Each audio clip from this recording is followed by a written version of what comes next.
Om Namo Bhagavate Vasudevaya.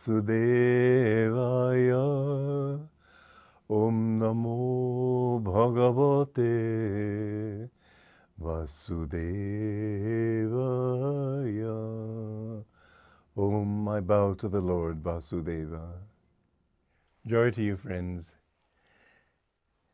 In stanza 39, Krishna says that, he says, I have thus explained to you the ultimate wisdom of Shankhya. What is the wisdom of Shankhya? It's very, they have the saying in Shankhya, there's a saying written there, Ishvara Siddha, God is not proved. The purpose of the Shankhya philosophy is to teach you to live a balanced life, a life that will take you beyond the senses, a life that will help you to become centered in yourself. It will free you up to a certain level, but it's all mental. And mental efforts will take you only so far. And so there are three main philosophies in India, and they're interrelated. They're not just one philosophy by itself. So Shankhya, Kapila was the great master who wrote and founded the Shankhya philosophy. In fact, it's an interesting thing, but some reading I got in India told me that I had gone to the ashram and lived in the ashram where Shankhya lived in the desert of India, in Rajasthan. Whether this is true or not, I don't know. And it wasn't that Shankhya was there then. It was many centuries later. But I have a certain tie with it in my own mind, perhaps partly for that reason. But Shankhya and Kapila told you why you should get out of this delusion. It tells you that if you go into it, it'll cause you suffering.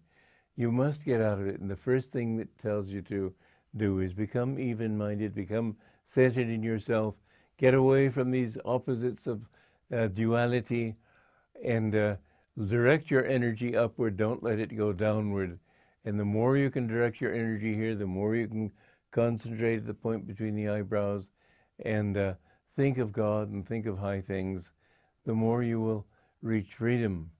But then he says, as I said, there are three basic philosophies. Yoga is the next one. Shankhya tells you the why. Yoga tells you the how.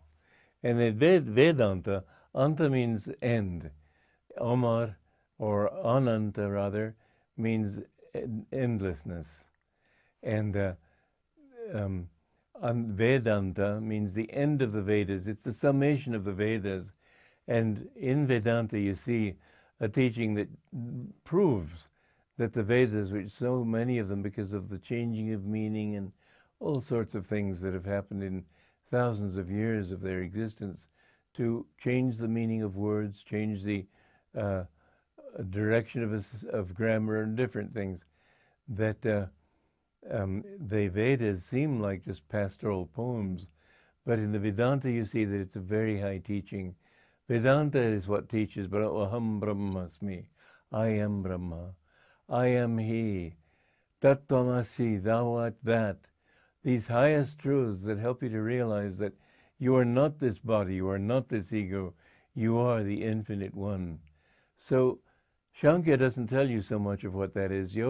Vedanta tells you where you're going and the reason why you should not only give up this world, but what you have to look forward to.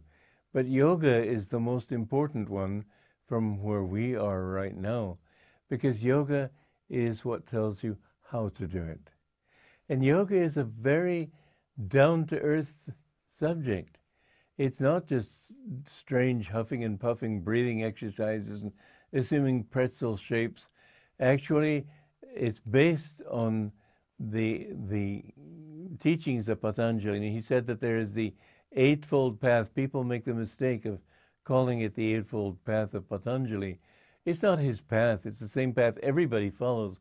What Patanjali did was explain that path and show how to achieve that state. And the path, the eight-limbed path of yoga is, first of all, yama niyama, the things you should do and the things you should not do, we've been going into that quite a bit. I won't go into it right now. The next one is asana. Asana means posture. It does not mean all those pretzel shapes and so on. Hatha yoga is a good thing. It's based on that second or that third stage of Patanjali's Eightfold Path. But it's only based on it. It wasn't recommended by it. That does not mean that Hatha yoga is not a good system. It's a wonderful system. We have a system called Ananda yoga, which helps people to understand that the position of the body is only part of it. The mind and the body are interactive, and certain bodily positions help not only physically, but they help to induce certain mental states. Therefore, in our Ananda yoga system, we also have affirmations that go with each posture so that the posture can help your mental unfoldment. But then comes the need, after you've, the real meaning of asana is to be able to sit straight with a straight spine and your body completely still. And you can say that you have attained asana if you can sit without moving for, let us say, 1 hour. Then comes pranayama. And this is where yoga comes into the picture. And most people think that pranayama is control of the breath. But prana actually means life force or energy. And this is a very interesting thing that these teachings should now be brought out into the open, because we are now in an age of energy. Everything man does now is based on energy. You know, when Franklin first discovered the electricity from lightning, his fellow scientists laughed at him. But now we know that everything is energy. And the understanding that this is the case has helped people to realize that yoga is a very practical thing. I'll explain that a little bit more in my next talks, but I want to say for now that if you want God, don't think that it's just enough to sort of pray for him. The Catholic prayer, Holy Mary, Mother of God, etc., pray for us sinners. Don't call yourself a sinner. Master went to the church of Amy Semple McPherson, the Foursquare Gospel in Los Angeles, and Amy Semple was up there and she shouted, "You are all sinners, get down on your knees." And Master said later, "I was the only one who was not kneeling because I would not admit that I'm a sinner." What's the use of telling yourself you're a sinner? You don't get out of sin by affirming it.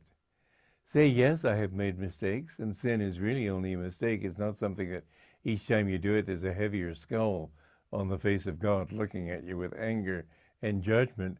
Good God, he put you in this position. He knew you'd fail. But he hoped that by gradual learning and understanding you'd get out of that failure. And in fact, bit by bit, everybody does. This is the importance also of reincarnation. I talked to a Catholic Monsignor recently in Italy, and he had wanted to come see me, so that was a good thing on his side. But he was very strong in thinking that a saint is just to discover that you want to please God. There's a lot more to it than that. I said that if you think just doing good is going to be enough to take you to the highest heaven, it doesn't work that way. Well, he kept thinking that was all it was about. I said, this is where we have to bring in the subject of reincarnation, and he hastily left the room. But later he telephoned and asked me to pray for him, so that showed some openness on his side. Anyway, we have to realize that to achieve freedom, we must do certain things. We can't just let God do it all. We have to run. He won't run for us. We have to climb that mountain. He won't lift us up and poke us on the top. There is room for self-effort, and that's where yoga comes in. And yoga is related from the beginning to this whole question of energy, which is why this is the age in which yoga could be taught. Joy to you.